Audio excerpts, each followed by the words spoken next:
ابو لہب کون تھا؟ دوستو، ابو لہب کا اصل نام عبدالعزیٰ بن عبد المطلب تھا۔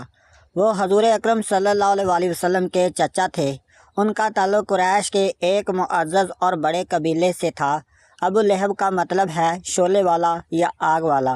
یہ لقب انہیں ان کے سرخ اور چمکتے ہوئے چہرے کی وجہ سے ملا تھا، لیکن بعد میں یہی نام ان کی بدبختی اور جہنم کی آگ کی علامت بن گیا۔ ابو لہب مکہ مکرمہ میں ایک دولت مند، مغرور اور ضدی شخص تھا۔ اس کے پاس مال و دولت بھی بہت زیادہ تھی اور وہ قریش کے بڑے سرداروں میں شمار ہوتا تھا۔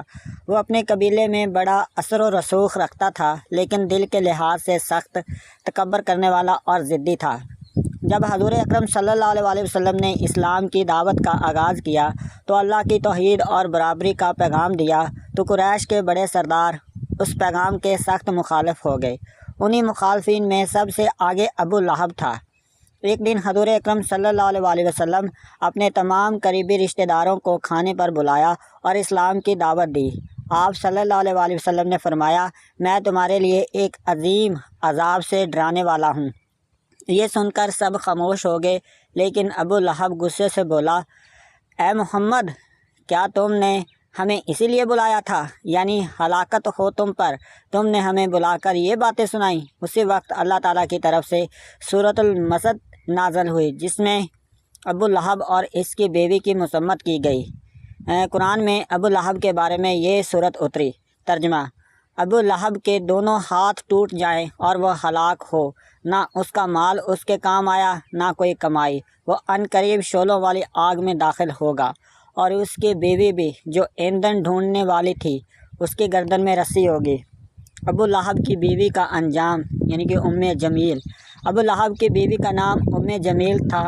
وہ بھی اپنے شوہر کی طرح اسلام کے دشمن تھی۔ وہ نبی اکرم صلی اللہ علیہ وسلم کو تکلیف دینے کے لیے راستے میں کانٹے بچھاتی، برے الفاظ کہتی اور دوسروں کو بھی حضور اکرم صلی اللہ علیہ وسلم کے خلاف بھڑکاتی۔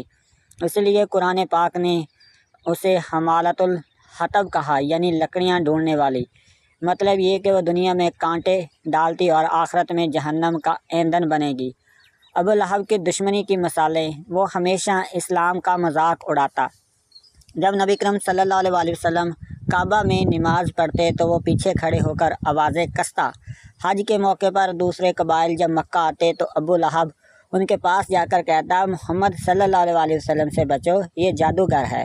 اس نے اپنے بیٹوں کو مجبور کیا کہ وہ نبی اکرم صلی اللہ علیہ وسلم کی بیٹیوں یعنی کہ حضرت رقیہ اور حضرت ام کلثوم رضی اللہ تعالیٰ عنہا کو طلاق دے دیں۔ ابو لہب کی موت: جب بدر کی جنگ میں کفار کو شکست ہوئی تو مکہ میں غم و غصہ پھیل گیا۔ ابو لہب بھی اس شکست سے سخت پریشان اور غصے میں تھا۔ کچھ ہی دنوں بعد اسے عدسہ نام کی بیماری، خطرناک قسم کی طاعون، لگ گئی۔ یہ بیماری اتنی چھوٹ کی تھی کہ کوئی بھی اس کے قریب جانے کو تیار نہ تھا۔ اس کے اپنے بیٹے اور رشتہ دار بھی اس کے پاس نہیں آئے۔ وہ کئی دن تک بستر پر پڑا رہا اور بالآخر ذلت کے ساتھ مر گیا۔ مرنے کے بعد بھی اس کے گھر والے ڈرتے تھے کہ بیماری نہ لگ جائے، اس لیے کئی دن تک اس کی لاش پڑی رہی۔ آخرکار چند غلاموں نے لکڑیاں لے کر لاش کو دھکا دیا اور گڑھے میں ڈال دیا، اوپر سے پتھر ڈال کر دفن کر دیا۔ یعنی ایک بڑا سردار جس کے پاس دولت اور طاقت تھی، وہ بالکل بے عزتی کے ساتھ مرا۔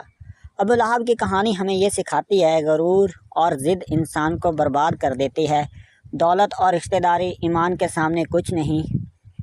اللہ کے دین کی دشمنی کرنے والے آخرکار ذلیل اور برباد ہوتے ہیں۔ قرآن کی پیشن گوئی حرف بہ حرف پوری ہوئی، جیسا کہ سورۃ المسد میں بیان کیا گیا ہے۔